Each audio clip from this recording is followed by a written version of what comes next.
తెలుగు రాజ్యం ప్రేక్షకులకు హృదయపూర్వక స్వాగతం. నేను మీ చిల్లగట్టు శ్రీకాంత్ కుమార్. తెలుగు రాష్ట్రాల నుంచి ఎట్టకేలకు కేంద్ర మంత్రివర్గంలో 5గురు తమ తమ స్థానాల్ని ఖరారు చేసుకున్నారు. ముందుగా తెలుగు రాజ్యం తరఫున గౌరవనీయులు శ్రీ కిషన్ రెడ్డి గారికి, బండి సంజయ్ గారికి, భూపతిరాజు శ్రీనివాస వర్మ గారికి, పెమసాని చంద్రశేఖర్ గారికి, కింజరాపు రామ్మోహన్ నాయుడు గారికి హృదయపూర్వక శుభాకాంక్షలు తెలియజేస్తున్నాము.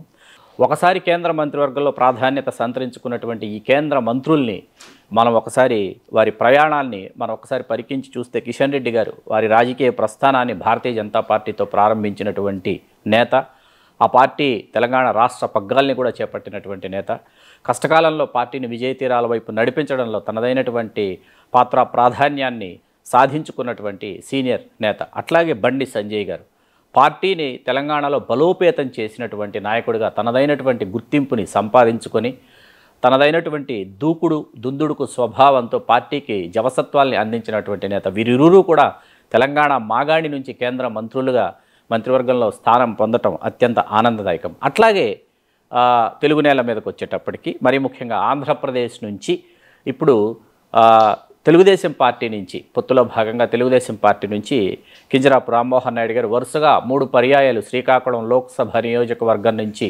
గెలిచి హ్యాట్రిక్ సాధించి తనదైనటువంటి శైలిలో తండ్రి తర్వాత కింజరపు ఎర్రనాయుడు గారి తర్వాత కింజరపు రామ్మోహన్ నాయుడు గారు కేంద్ర మంత్రివర్గంలో స్థానం సంపాదించడం అటు తెలుగుదేశం పార్టీ శ్రేణుల్ని కావచ్చు, ఇటు కింజరపు ఎర్రనాయుడు గారి కుటుంబ అభిమానుల్ని కావచ్చు, ఉత్తరాంధ్ర ప్రజల్ని కావచ్చు ఉరుతులేవిస్తున్నటువంటి విషయం.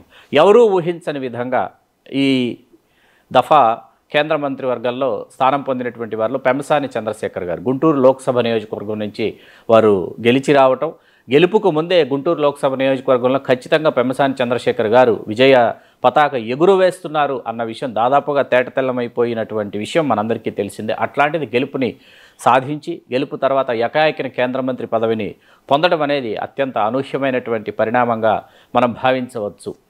ఇకపోతే భూపతిరాజు శ్రీనివాస వర్మ గారు సోము వీర్రాజు గారి శిష్యుడిగా తన రాజకీయ ప్రయాణాన్ని ప్రారంభించి భారతీయ జనతా పార్టీలో అంచెలంచెలుగా ఎదుగుతూ వచ్చి నరసాపురం లోక్సభ నియోజకవర్గం నుంచి ఈవేళ గెలిచిన తర్వాత కేంద్ర మంత్రిగా తన పేరు ప్రకటించిన తర్వాత వెనువెంటనే సోము వీర్రాజు గారి నివాసానికి వెళ్ళి సోము వీర్రాజు గారికి పాదాభివందనం చేసి ఆ గురువుకి ఆ శిష్యుడి యొక్క దక్షిణలాగా తాను అందిస్తున్నటువంటి ఆ అభినందనలు మనం చూసిన తర్వాత ఒక్కసారిగా హర్షాతిరేకాలు తెలుగు రాష్ట్రాలలో వెల్లివిరిశాయి. భారతీయ జనతా పార్టీ నుంచి తెలుగు రాష్ట్రాలు తెలంగాణ నుంచి కిషన్ రెడ్డి గారు, బండి సంజయ్ గారు, ఆంధ్రప్రదేశ్ నుంచి భూపతిరాజు శ్రీనివాస వర్మ గారు, పొత్తులో భాగంగా కింజరాపు రామ్మోహన్ నాయుడు గారు, పెమసాని చంద్రశేఖర్ గారు తమ తమ స్థానాల్ని వారు పొందటం తెలుగు రాష్ట్రాల్లో ఉన్నటువంటి ప్రజలందరికీ కూడా అత్యంత ఆనందదాయకమైనటువంటి విషయం. అయితే ఇప్పుడు ఇక్కడ జనసేనకి ఇక్కడ స్థానం లభించకపోవడం కేంద్ర మంత్రివర్గంలో చర్చనీయాంశంగా మారింది. జనసేన నుంచి గెలిచి వచ్చినటువంటి లోక్సభ సభ్యులు ఇద్దరు, ఒకరు కాకినాడ లోక్సభ నియోజకవర్గం నుంచి తంగెళ్ల ఉదయ్ శ్రీనివాస్ గారు, అట్లాగే బందరు నుంచి వల్లభనేని బాలశౌరి గారు. బాలశౌరి గారు 3వ పర్యాయం వారు లోక్సభకి ఎన్నికైనటువంటి నేత. 5 పర్యాయాలు వారు 2004 ఎన్నికల్లో తెనాలి నియోజకవర్గం నుంచి పోటీ చేసి గెలిచారు. 2009, 2014 2 ఎన్నికల్లో వరుసగా ఓడిపోయారు.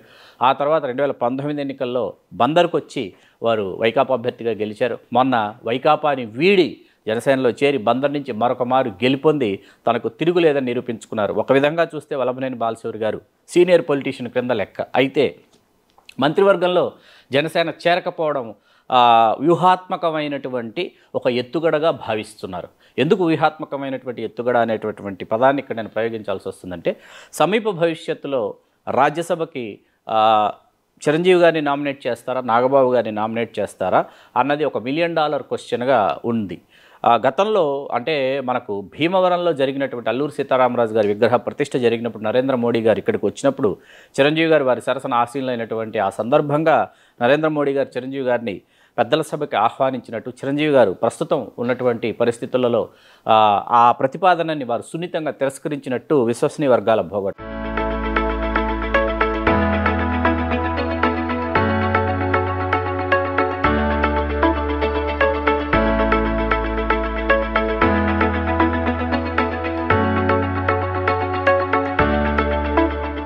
అయితే ఇప్పుడు బంధం బలపడింది కాబట్టి, ఎందుకంటే ఈవేళ కేంద్రంలో నరేంద్ర మోడీ గారు అట్లాగే రాష్ట్రంలో చంద్రబాబు నాయుడు గారు వారి స్థానాల్ని అలంకరించడానికి పవన్ కళ్యాణ్ గారు వెన్నుదన్నుగా నిలుస్తున్నటువంటి నేపథ్యంలో చిరంజీవి గారి ఆవశ్యకత కావచ్చు, లేకపోతే నాగబాబు గారి ఆవశ్యకత కావచ్చు, ఖచ్చితంగా కేంద్రంలో వారి యొక్క పాత్ర ప్రాధాన్యత రానున్నటువంటి రోజుల్లో బలీయంగా మారేటటువంటి అవకాశాలు అయితే పుష్కలంగా కనిపిస్తున్నాయి. అట్లాగే తెలుగు నేల మీద మరీ ముఖ్యంగా ఆంధ్రప్రదేశ్ రాష్ట్ర రాజకీయాలలో కీలకమైనటువంటి రాజకీయ కేంద్రంగా చిరంజీవి గారి కుటుంబం వారు తమ ప్రాధాన్యాన్ని కొనసాగించేటటువంటి పరిస్థితులలో భాగంగా సమీప భవిష్యత్తులో రాజ్యసభకి నాగబాబు గారు నామినేట్ అవుతారా, లేకపోతే చిరంజీవి గారు నామినేట్ అవుతారా, అయిన తర్వాత వారెవరైనా కేంద్ర మంత్రివర్గంలో చోటు పొందుతారా అనేది ఇప్పుడు అందరినీ తొలిచేస్తున్నటువంటి ఒక సందేహం అనమాట. ఆ సందేహం నివృత్తి కావాలంటే మరికొంతకాలం ఆగక తప్పదు.